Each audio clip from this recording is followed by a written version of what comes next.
BJD ଦେଖନ୍ତୁ BJD Biju Janata ସରକାର 24 ବର୍ଷ ଶାସନ କଲେ। ନବୀନ ପଟ୍ଟନାୟକ 24 ବର୍ଷ ଶାସନ କଲେ, ମୁଖ୍ୟମନ୍ତ୍ରୀ ହେଲେ। 100 ଟଙ୍କା ଚାଷୀକି ବୋନସ ଦେବି ଦେବି ବୋଲି କହିକି ତ ଠକିଦେଲେ। ଆଜି ପର୍ଯ୍ୟନ୍ତ ସେ ଦେଇକି ସରକାର ପଳେଇଲା ତାଙ୍କର। ଆଉ ଆମର ନୂଆ ସରକାର ଆସିଲା, ପ୍ରାକୃତିକ ବିପର୍ଯ୍ୟୟ ହେଲା, ତାପରେ ସରଜମିନ ତଦନ୍ତ ଚାଲିଛି। ଆର୍ଆଇ ମାନଙ୍କର ଗ୍ରାଉଣ୍ଡ ଜିରୋର ରିପୋର୍ଟ ଆସୁଛି, ତାପରେ ତର୍ଜମା ହେଇକି ତାକୁ ଘୋଷଣା ହେବ।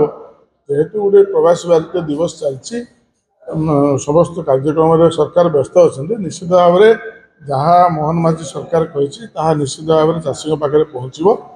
ତେଣୁ ଅପେକ୍ଷା କରନ୍ତୁ। ବିଜୁ ଜନତା ଦଳର କଥାରେ କ'ଣ ସେ କହୁଛି କ'ଣ ନାହିଁ ସେଥିରେ ଆମର ଯାଏ ଆସେ ନାହିଁ।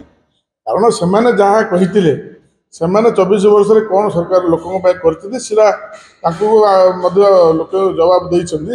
24 ବର୍ଷ ତାର ମଧ୍ୟ ଲୋକ ଜବାବ ଦେଇଛନ୍ତି। ତେଣୁ ମୋହନ ମାଝୀ ସରକାର ଯାହା କହିଛି, ଯାହା ମ୍ୟାନିଫେଷ୍ଟୋରେ କହିଛି ତାହା ଦେବ। ଏବଂ ଯେଉଁ ଚାଷୀମାନଙ୍କର ଯେଉଁ ଅଦିନିଆ ବର୍ଷାରେ ଯେଉଁ ଅସୁବିଧା ହେଲା, ନିଜେ ମୁଖ୍ୟମନ୍ତ୍ରୀ ଗଞ୍ଜାମ ଜିଲ୍ଲା ଯାଇଛନ୍ତି, ନୟାଗଡ଼ ଯାଇଥିଲେ, ଗଜପତି ଯାଇଥିଲେ ଏବଂ ଅନ୍ୟାନ୍ୟ ଉପମୁଖ୍ୟମନ୍ତ୍ରୀମାନେ ମନ୍ତ୍ରୀମାନେ ସମସ୍ତେ ସବୁ ଜିଲ୍ଲା ଗସ୍ତ କରିକି ସରଜମିନ ତଦନ୍ତ କରିକି ଫେରିଛନ୍ତି। ତେଣୁ ସେଇ ତଦନ୍ତ ରିପୋର୍ଟ ହେଲା ପରେ ନିଶ୍ଚିତ ଭାବରେ ସରକାରଙ୍କ ତରଫରୁ ଘୋଷଣା ହେବ।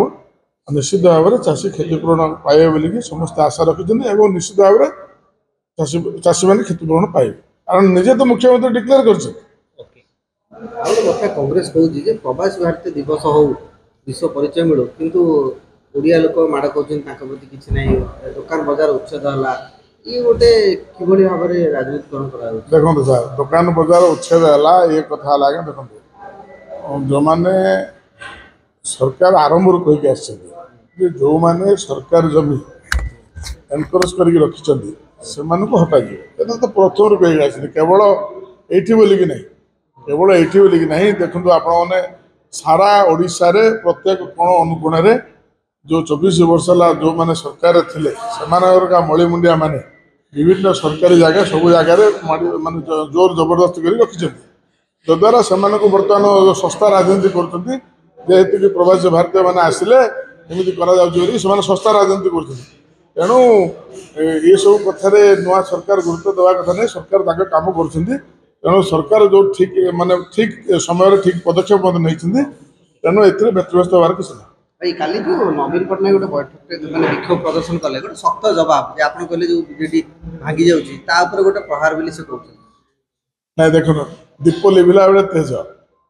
ତେଣୁ ଗତକାଲି ଯେଉଁ ଶକ୍ତି ପ୍ରଦର୍ଶନ କରିଛନ୍ତି ବୋଲି କୁହାଯାଉଛି, ଏସବୁ ମାନେ ଦୀପ ଲିଭିଲା ବେଳୁ ତେଜ ସଦୃଶ। ତେଣୁ 24 ବର୍ଷ ହେଲା ଯେଉଁ ସରକାର, ଯେଉଁମାନେ ସରକାରରେ ଥିଲେ 24 ବର୍ଷ ହେଲା, ସେମାନେ ବିପକ୍ଷରେ ବସିବାର ସାହସ ରଖିନଥିଲେ।